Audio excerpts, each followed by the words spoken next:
اب یہ مت سمجھیے گا کہ جی یہاں پہ ہم نے کوئی گستاخی کی ہے. آپ یہ تصویروں کو یہ مت سمجھیے گا کہ یہ حضرت محمد کی تصویریں ہیں, ہم نے یہ صرف ریفرنس کے لیے لگائی ہیں کہ مرنے کے بعد لوگوں کی حالت کیسی ہوتی ہے. آپ یہ مت سمجھیں کہ یہ حضرت محمد ہیں. ہاں اگر آپ سمجھنا چاہیں تو ہم آپ کو منع بھی نہیں کرتے, آپ کی مرضی ہے, آپ سمجھ سکتے ہیں. ٹھیک ہے, تو سب سے پہلی بات یہ ہے, عاصم بھائی آپ کیا سمجھتے ہیں کہ رسول اللہ کی جو ڈیتھ ہے وہ نیچرل کازز کی وجہ سے ہوئی تھی؟ نہیں، میرا نہیں خیال کہ ان کا کوئی اس میں وہ جو سے کہتے ہیں کہ قدرتی ان کی موت تھی. میرا خیال ہے کہ ان کی موت کے پیچھے جو تھا وہ کوئی کسی قسم کا زہر یا ان نیچرل کازز تھے. نیچرل نہیں تھی وہ کسی صورت بھی, جس طرح کے حالات و واقعات پڑھائے جاتے ہیں. پہلی بات غالب ہم اس پہ یہ ہمیشہ بتاتے رہتے ہیں کہ جی ان کہانیوں کا تعلق جو ہے وہ اصل والی ہسٹری سے ہو سکتا ہے, بالکل نہ ہو, لیکن اس کا تعلق اس ہسٹری سے ہاں ہے جو مسلمانوں کی کتابوں میں لکھی ہوئی ہے نا. اس بات کو ایگزیکٹلی. ذہن نشین رکھیں. ٹھیک ہے, تو ہم جو ابھی بتانے والے ہیں وہ سب کچھ وہ ہے جو مسلم بکس کے مطابق, بخاری, مسلم, سنن ابن ماجہ, صحائح ستہ یعنی ساری کی ساری, اس کے علاوہ طبقات ابن سعد, تاریخ طبری, ان سب میں سے نکال کے جو سارا کچھ ہے وہ آپ لوگوں کو بیسیکلی بتائیں گے. جس کو اس کے ریفرنسز چاہیے ہوں, جو میں نے انگلش چینل پہ ڈیتھ آف پروفٹ محمد کی ویڈیو ڈالی ہے, اس کی ڈسکرپشن جا کے چیک کیجیے گا, اس کے اندر میں نے اس کے تمام ریفرنسز ڈال رکھے ہیں. ٹھیک ہے جی.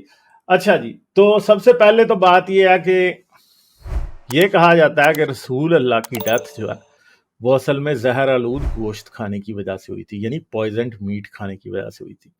تو عاصم بھائی غزوہ خیبر کے بارے میں اگر آپ تھوڑا سا بتائیں کہ وہاں پہ ہوا کیا تھا.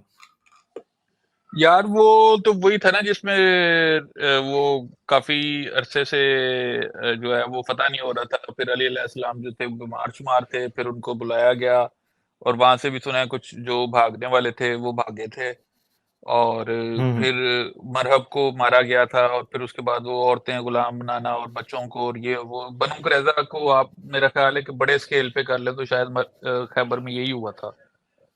لیکن آج کل جو وہاں پہ قلعہ پایا جاتا ہے وہ تو کوئی بہت ہی چھوٹی قسم کی حویلی ہے. اسے قلعہ کہنا بھی نہیں, کہنا بھی جو ہے نا قلعے کی توہین ہے. بہت ہی چھوٹی سی قسم کی ایک آپ دیہاتوں کی حویلی کر لیں اس طرح کی وہ عمارت ہے ایک. I don't know whether it نہیں is تو وہ اس کا دروازہ حضرت علی کے حساب سے ہوگا نا, حضرت علی بھی چھوٹے سے تھے تو چھوٹی سی حویلی کا چھوٹا سا دروازہ تو بتایا ہوگا کہ بہت بڑا, یہ بھی تو ہو سکتا ہے نا. لیکن وہ انہوں نے اپنے انگوٹھے کی ناخن کی نوک سے اکھاڑا تھا. یہ اس بات پہ تو ہمارا بالکل اجماع امت ہے. اس میں شیعہ اور وہ سنا ہے کہ چاند پہ پڑا ہوا ہے آج کل. جی جی جی جی, اس کی زنجیر چاند پہ اور ہے, دروازہ شاید مریخ پہ ہے. انڈیا جو ہے وہ اسی کو ڈھونڈنے کے لیے جو ہے وہ اس نے چندریان 3 پہ جائے. ٹھیک ہے, اور چندریان 3 کے تھرو جو ہے حضرت علی نے جو خیبر کا دروازہ چاند پہ پھینکا تھا اس کو ڈھونڈا جائے گا. ٹھیک ہے, تو بڑی گپیں ہیں وہ محاصرہ کافی عرصہ جاری رہا تھا, اور اس کے بعد وہاں پہ شاید کسی نے دعوت شاوت کی تھی یہودیوں کے کسی قبیلے نے, یہ کہا جاتا ہے. اور پھر کہا جاتا ہے کہ یہودیوں نے زہر ملا, انہیں گوشت کھلایا تھا, نبی کو شاید پتہ چل گیا تھا. اس کے بعد انہوں نے زیادہ کھانے سے انکار کر دیا تھا, لیکن ان کی طبیعت خراب ہو گئی تھی, اور اس کے بعد پھر وہ واپس مدینہ آ گئے تھے. ہاں جی, تو یہاں پہ ایک یہودی عورت تھی جی, اس نے رسول اللہ کی دعوت کر دی خیبر کے فتح ہونے کے بعد, اور اس نے جی ایک بھیڑ جو مینڈا ہوتا ہے وہ بنایا, اس کا گوشت بھون کے, بڑا رسول اللہ کو پسند تھا, اور اس نے کیا کیا جی وہ لے کے آ گئی. اور رسول اللہ نے اور صحابہ نے کھانا جب شروع کیا تو رسول اللہ کو جی گوشت نے بتا دیا کہ میرے اندر زہر ہے. تو تب تک ایک صحابی تھا بشر ابن برا ابن مرور الانصاری, وہ جو تھا وہ کچھ زیادہ بیچارے کو بھوک لگی ہوئی تھی, وہ بہت تیزی سے اس نے کھایا, اور جب اس نے کھایا تو وہ بیچارہ نیلا پیلا ہو گیا نا. ٹھیک ہے, تو وہ تو بیچارہ مر ہی گیا. تو رسول اللہ کو پتہ لگ گیا تھا کہ جی اس کے اندر زہر ہے. تو رسول اللہ جو ہے نا انہوں نے روک دیا سب کو. اس میں سے کہتے ہیں اس زہر میں سے رسول اللہ نے بھی کھایا تھا, حضرت ابو بکر نے بھی کھایا تھا, اس بشر نے بھی کھایا تھا, اور یہ جو تھا اس کا منہ نیلا ہو گیا, یہ بیچارہ مر گیا. ٹھیک ہے, تو باقی رسول اللہ نے صحابیوں کو روک دیا. پھر اس عورت کو اس بشر بن برا بن مرور الانصاری کے قتل کے الزام میں اس عورت کو مار بھی دیا گیا تھا. مگر اس عورت سے جب پوچھا گیا کہ تو نے رسول اللہ کے